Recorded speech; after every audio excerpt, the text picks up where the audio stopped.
Welcome to the deep dive. Today, we've put together a collection of sources really designed to cut through some of the noise, the modern productivity stuff. Right. We want to get straight to the timeless principles, the things that really underpin lasting success. We're not after quick wins here. We're looking at what it genuinely takes to, well, innovate, stay stable financially, and build that resilience you need to handle pretty much anything life throws at you. Yeah. And our goal today is really synthesis. Hmm. We're pulling out the core, let's say, operating instructions for achievement, for creative mastery. Mm.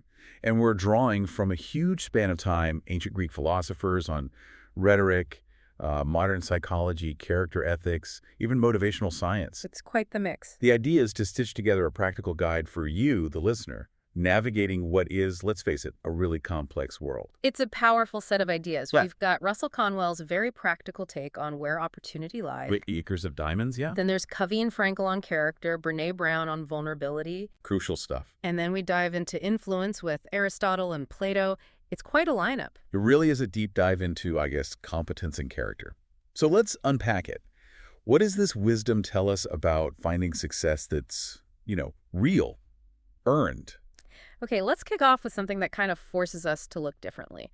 Inwardly, locally. Conwell. Exactly. Russell Conwell's Acres of Diamonds. His whole argument, which he apparently gave thousands of times in lectures, Incredible persistence. is that the best chances for wealth, for success, are usually right under our noses. Immediate, local. Yes. And tragically, the thing we most often ignore. Yeah, what's so striking about Conwell is how practical he was. He wasn't talking to elites. He was talking to everyday Americans, Right. telling them, you don't need to quit your job. You don't need to move across the country. The opportunity to get rich, it's probably right here, in your town, your state, reachable by almost everyone listening. And that story he uses, Ali Hafed, it's just devastatingly effective at showing the problem. Tell us about that, the Golconda diamond mine origin. Okay, so Ali Hafed, he's this prosperous Persian farmer, doing well, comfortable life, Got it made, basically. pretty much. Yeah. But then he hears these vivid stories about diamond hunters striking it rich overnight. And he gets dissatisfied, restless, The grass is always greener. totally. He becomes obsessed with finding diamonds somewhere else, far away. So he sells his farm, his substantial farm, leaves his family, and just wanders off. Spends the rest of his life searching, getting poorer and poorer for this exotic wealth he's convinced is out there. A classic human story, isn't it? That belief that happiness or success is over there. It is. And the punchline, the tragic irony, comes just days after he leaves. Oh, wow. The guy who bought the farm, he's sitting in his drawing room, an old priest comes to visit. And the new owner sees this weird, shiny rock on the mantelpiece. Just a rock. Yeah, something he and his kids found in the stream, the brook running through the property you just bought. The priest sees it, recognizes it immediately, freaks out, shouts, "That's a diamond!" And the new owner's like, "Oh no, that's just a stone we found out in the garden." No way. On Ali Hafed's old land. On the exact same land he just sold. That stone was the first clue. It led to the discovery of the diamond mine of Golconda. Golconda, that name rings a bell. It should. Historically, one of the most magnificent diamond mines ever, better than Kimberley. It produced stones like the Kohinoor, the Orloff jewels, legendary stuff. So the wealth Ali Hafed died searching for. He's literally buried in his own backyard. He missed it because he was completely fixated on finding it somewhere else, somewhere exotic. And Conwell says this isn't just one story, right? It's a pattern. This fatal blindness to imminent opportunity, like the guy with the oil behind his barn. Yes. The farmer who sold his land for, what was it, $833? Peanuts. After years of struggling. Exactly. Years of frustration. He had this little brook behind his barn, and for decades, there was this weird, smelly, iridescent scum floating on it. Sounds lovely. He thought it was a nuisance. Didn't want his cows drinking it. So he actually put a plank across the stream, edgewise down into the water, to try and force the scum underneath out of sight. He was actively trying to hide the very thing. He was trying to block it. He had zero idea what it was, that dreadful-looking scum. Let me guess. It was petroleum, coal oil. Geologists later found that the supply he'd been damming back for 23 years, 23 years. right there behind his barn, was worth hundreds of millions then. Eventually maybe $1,000 million. Unbelievable. Pushing it away with a piece of wood. The resource was there. The perception wasn't. That's the key. Which really underscores that it's about sharp eyes, local insight, Mm. not necessarily huge capital or fancy degrees, Hmm. which we see in that Hingham Toymaker story, too. Oh, that's a great one. This poor carpenter, unemployed in Hingham, Huh. Massachusetts, just sitting around discouraged. His wife finally pushes him, go find some work. So he does, Yeah, sort of. sort of. He goes out, sits by the shore, and just idly starts whittling a piece of wet wood, a shingle, makes this little interlocking wooden chain. And the market Right. research was immediate. Pure instant feedback. Yeah. His own kids see it and immediately start fighting over it. Huh. Classic kids. So he makes another one. Then a neighbor sees him and says, hey, you should whittle toys to sell. Makes sense. But the carpenter dismisses it. He actually argues, nah, my children are different from other people's children. He literally thinks his own home insight won't apply to anyone else. Wow. That doubt runs deep. But he did eventually listen, right? He asked his daughter. He did. He finally asked his daughter, Mary, what kind of toy she wanted. And she gives him this list. A doll's bed, a washstand, a little carriage, an umbrella. Yeah, practical, recognizable things. Stuff that was apparently hard to find locally made. And he could make them. Right. He realized he could use local firewood. He couldn't afford fancy imported lumber. So he starts whittling these simple, sturdy, unpainted Hingham toys. So his breakthrough wasn't some complex invention. It was basic common sense applied locally. Absolutely. And the insight there is key. He succeeded by judging the human heart by oneself, by one's wife, or by one's children. He used local domestic knowledge for a universal need. Started with nothing, basically. The source jokes, maybe just a penknife he hadn't paid for. And became wealthy. Within 34 years, Yeah. worth $100 million. From that simple, practical idea that was right there all along. It's sobering, isn't it? And empowering. Great ideas, great fortunes, often simple, plain, right there. Mm. Missed by people who never see anything great over your back fence. Hmm. But, okay, recognizing that opportunity is one thing. Executing on it, sticking with it, that takes something else. Inner resilience. That's the perfect pivot. If opportunity is right here, why do so many people still fail? Mm-hmm. Because the inner foundation is missing. Right. So we need to shift from the geography of opportunity to the, let's say, internal architecture of character. Which brings us to Stephen Covey.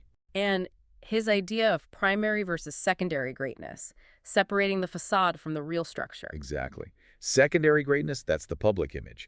Social recognition, maybe fame, charm, personality techniques. Stuff that looks good. Looks good, often easy to pick up, very visible. But Covey argues, pretty fiercely actually, that these are fundamentally manipulative if they're not rooted in primary greatness, Which is deep integrity, Yeah. fundamental character, basic goodness. Without that core, the secondary stuff eventually fails.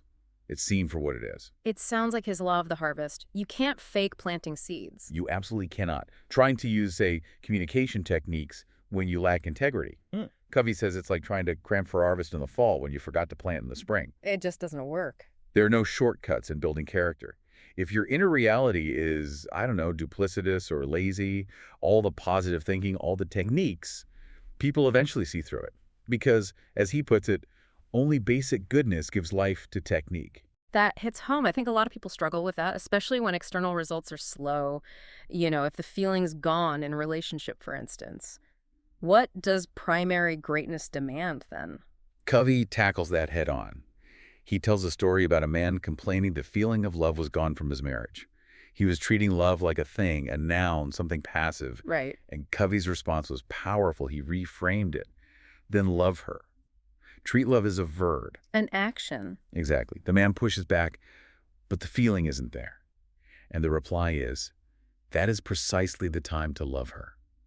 In all the great traditions, love is an action. The feeling, that's the fruit of the action, not the prerequisite. Wow. Primary greatness demands you do the loving things.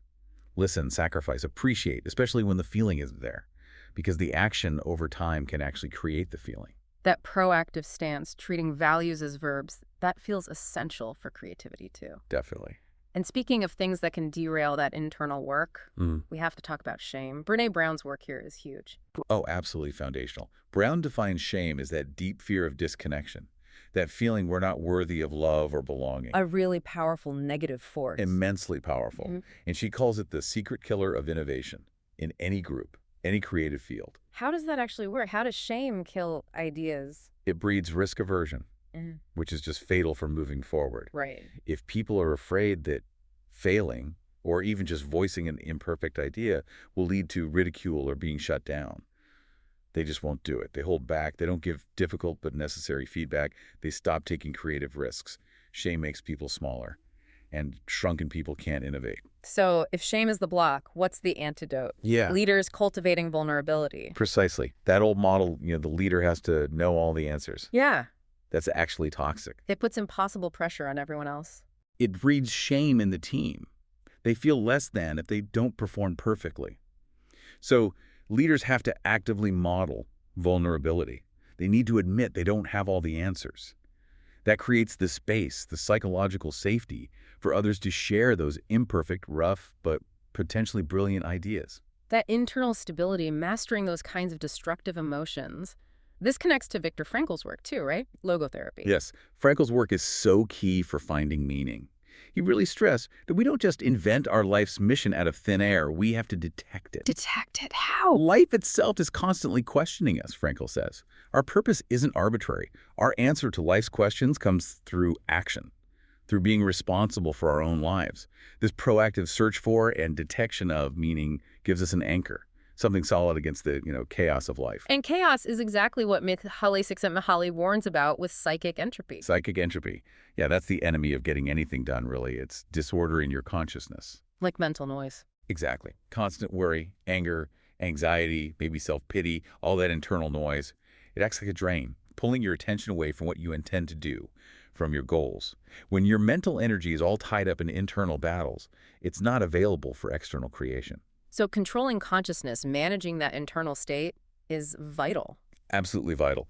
Csikszentmihalyi found that the key to a life that feels worthwhile, and one that's creatively productive, is establishing unified life themes or projects. Meaning. Sets of clear, challenging goals that all connect back to some ultimate, bigger purpose for you. When your daily activities line up with a central meaning, the internal noise tends to quiet down. Your creative energy becomes focused, powerful. Okay, so you build this inner stability, find meaning, but then life happens. Obstacles arise. That's where the Stoics come in, right? Ryan Holiday talks a lot about this. The Stoic approach is pretty radical. It's basically what blocks the past becomes the past. Turn the obstacle into the way forward. Exactly. Obstacles aren't just things to suffer through. They're immediate opportunities to practice those virtues of primary greatness we talked about. Like what? Well, if a colleague hurts you, that's a chance to practice forgiveness. If your business fails, it's a tough chance to practice acceptance, resilience, persistence. The Stoics argued we should expect things to go wrong, anticipate adversity, because that anticipation softens the blow when it inevitably happens. Less misery from constant surprise. And that brings us back to control, doesn't it? It does. Yeah. Because the only thing we truly, completely control is ourselves. Our reactions, our attitude, our effort, the external world, chaotic, unpredictable. But our response, that's where our freedom lies. That's the ultimate arena. Okay, this is great. So we've built this inner foundation. Now let's move on. How do we translate that character, that stability, into actual outward achievement, creative results? Right, the practical methods.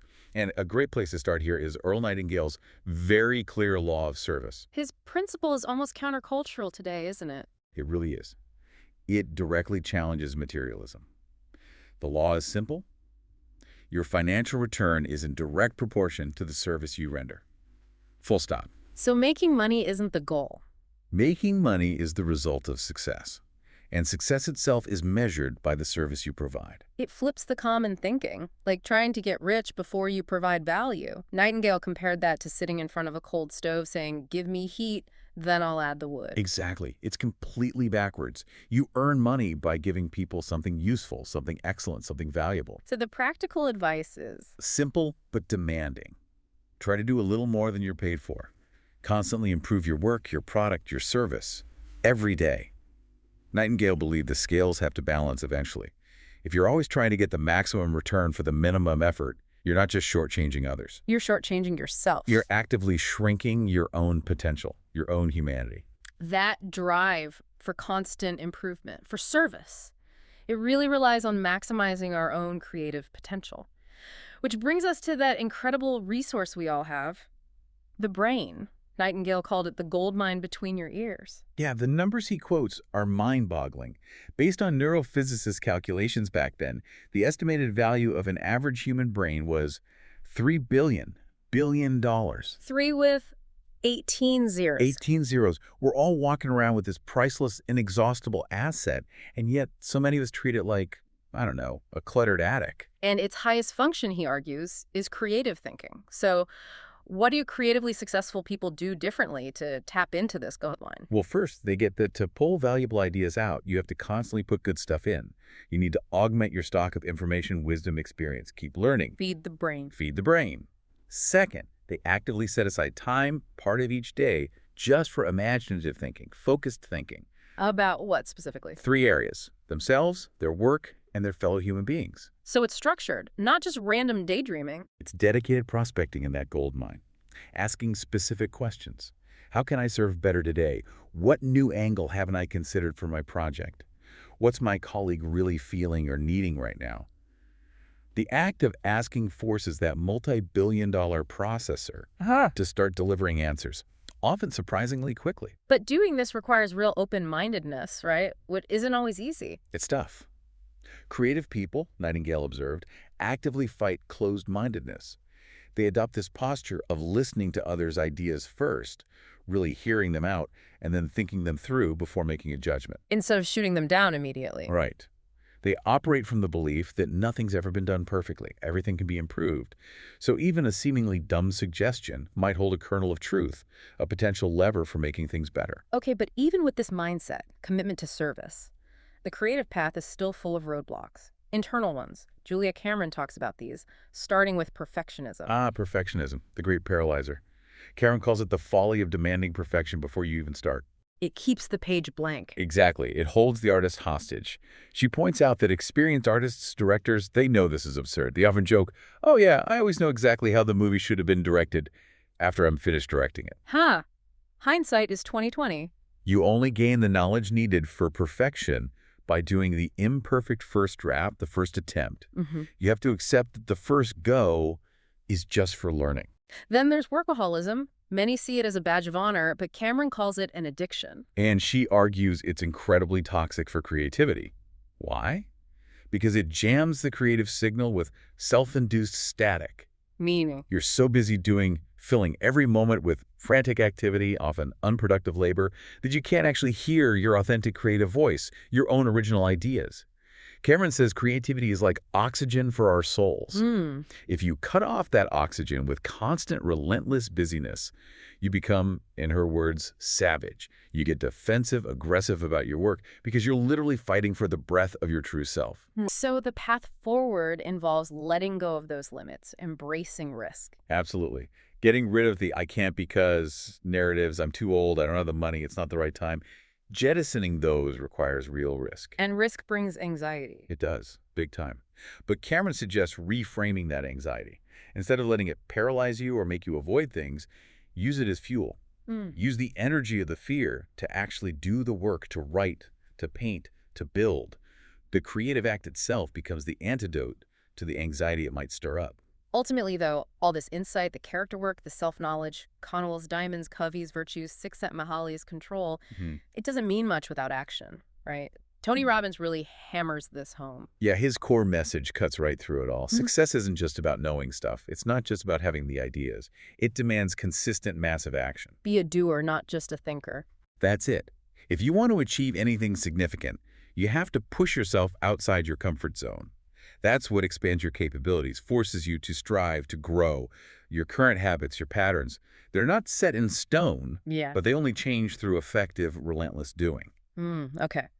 So we've built the inner fortress. We're committed to service and action. Now, how do we bring that vision, that value, out into the world effectively? How do we influence others with integrity? Now we shift to the external, the art of influence. And we have to start with the classics, with Aristotle's pillars of persuasion. Ethos, pathos, logos, still the foundation after all this time. Absolutely. Let's break them down. Ethos is character, persuasion through the speaker's perceived trustworthiness. Give her credibility. Exactly. But Aristotle makes a really crucial distinction here. This trustworthiness has to emerge during the speech itself. It's not just about your prior reputation, though that helps. So it's about how you come across in that moment. Precisely. If you speak with clarity, integrity, competence right then and there, Aristotle says that's the most decisive factor in persuasion. We're just more likely to believe decent people who demonstrate their decency through how they communicate. Okay, then pathos. That's emotion. Pathos is about connecting with the audience's emotions, consciously putting the listener into a certain state, maybe grief, maybe joy, maybe anger, Why is that important? because it recognizes a basic psychological truth. Our judgments change depending on our emotional state. We don't see things the same way when we're angry versus when we're calm. A skilled communicator knows how to ethically guide the audience's emotional state to make them more receptive to the logical argument, Which is logos. which is logos, the argument itself. Yeah. Showing something is true or appears true, using persuasive reasoning, evidence, facts, the structure of your case. These three together, ethos, pathos, logos, create a powerful, holistic, and ethical framework for influence. Provided the speaker's character, their ethos is genuine. Primary greatness again. But influence is tricky territory, morally speaking. Plato, through Socrates, offers a really important warning here, doesn't he? About the danger of just telling people what they want to hear. Pandering. Yes. In Plato's dialogue Gorgias, Socrates basically dismisses mere oratory rhetoric aimed only at pleasing the audience as no art at all. He calls it a form of pandering. Like giving candy instead of medicine. Exactly.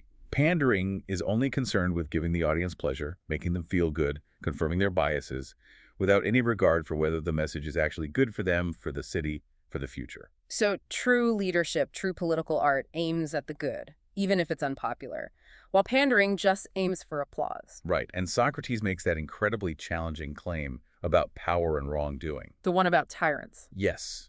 He argues that people known for doing bad things, corrupt politicians, tyrants, Yeah. they don't actually do what they truly want. They only do what they decide is best in their state of ignorance. Well- Because, Socrates insists, doing wrong is always the greater evil than suffering wrong. To truly want to do good, you first have to know what good is. If these people possess genuine primary greatness, that deep inner knowledge of the good, they couldn't rationally choose evil because it ultimately harms their own soul the most. That puts immense responsibility on the speaker, the willingness to risk the crowd's disapproval for their actual benefit. It absolutely grounds rhetoric and ethics. It makes ethos way more than just a technique. Okay, so we have the moral foundation. Now, how do you actually deliver that message effectively? Quintilian and Cicero give us some practical guidance on style and impact. Quintilian wanted eloquence to be rich, commanding, not just dry facts. Right. He argued against breaking everything down into monotonous, simplistic points like a technical manual. Eloquence, he said, should flow like a muddy river, carrying the listener along, not trickling through narrow pipes. He seemed really worried about rhetoric becoming weak, decadent. He was. He warned against what he called debauched eloquence, a style designed only to give pleasure. He described it as flaccid and nerveless. He wanted purity and virility instead. That sounds almost like a contrast to some modern communication styles, maybe overly focused on aesthetics or just getting clicks. You could definitely draw that parallel. He contrasts that weak, pleasing style with the goal of imitating truth and striking the vitals of the foe, meaning winning the argument through genuine power and sincerity. He even used a harsh metaphor, comparing speakers focused only on ornamentation to slave dealers who castrated boys to make them prettier. Wow. Strong words. He wanted a manly form of eloquence, one that is aimed to genuinely persuade, move people towards what's necessary, not just entertain them. And he also stressed that style has to fit the subject matter. Crucial point. Using super fancy language or elaborate metaphors for mundane, everyday things just looks ridiculous. It undermines your credibility. Right. Conversely, if you're talking about something truly difficult or terrible, Quintilian notes that sometimes saying it in a plain, mild tone can be more persuasive. It lets the weight of the message land without being obscured by theatrical delivery. And finally, circling back almost to Conwell's local focus, Quintilian emphasized knowing your audience. Yes, rhetorical skill isn't one size fits all. It's adaptive. You have to adjust your style based on who you're talking to. An emperor needs a different approach than a farmer. A judge needs something different than a general audience. Tailor the message. Tailor the message, tailor the style. You wouldn't use your most complex arguments or flowery language in a trivial case or for an audience that won't grasp it. You simplify. You adjust not to condescend, but to actually connect and ensure the message achieves its purpose. This has been quite a journey through these ideas. 4 really critical dimensions of sustainable success spanning centuries. It's a powerful synthesis, I think. We've seen the opportunities often right here, local, if you learn how to see it. That's Conwell. Then, that inner integrity, primary greatness, is the absolute bedrock. Without it, techniques fail. That's Covey, Frankel. And success comes from relentless service, adding value, and taking massive action, using that incredible gold mine between your ears. Nightingale, Robbins, Cameron. Exactly. And finally, bringing it all out into the world, influencing others effectively, demands that blend of unshakable character and skillful adaptive communication. Aristotle, Plato, Quintilian. Remembering the highest aim is always the listener's good, not just making them feel nice. So the challenge for you listening isn't really finding some brand new secret formula. It's applying these timeless principles. Hmm. It means having maybe the courage of Socrates to seek truth even when it's uncomfortable, the persistence of Conwell to look for the diamonds right where you are, and the daily discipline, like Covey and Frankel talked about, to build and maintain that inner core. Define your mission as an action. It's ongoing work. It really is. And as you think about integrating all this, building that foundation, putting it into practice, maybe consider one final thought, something that connects the everyday joy of life with this whole pursuit of creation and achievement. Okay. The writer Kurt Vonnegut, he cherished those simple, sweet moments in life, the mundane pleasures. And he often urged people to just pause, notice them, and ask themselves, if this isn't nice, what is? I like that. Stop and appreciate. Yeah. So the question to mull over is, how might consciously integrating that kind of appreciation, that quiet, genuine gratitude for the small, immediate, local joys, how might that actually change the art you create, the work you do, and maybe even change the very definition of success you choose for yourself? That's a beautiful question to end on. If this isn't nice, what is? Something to think about until our next deep dive.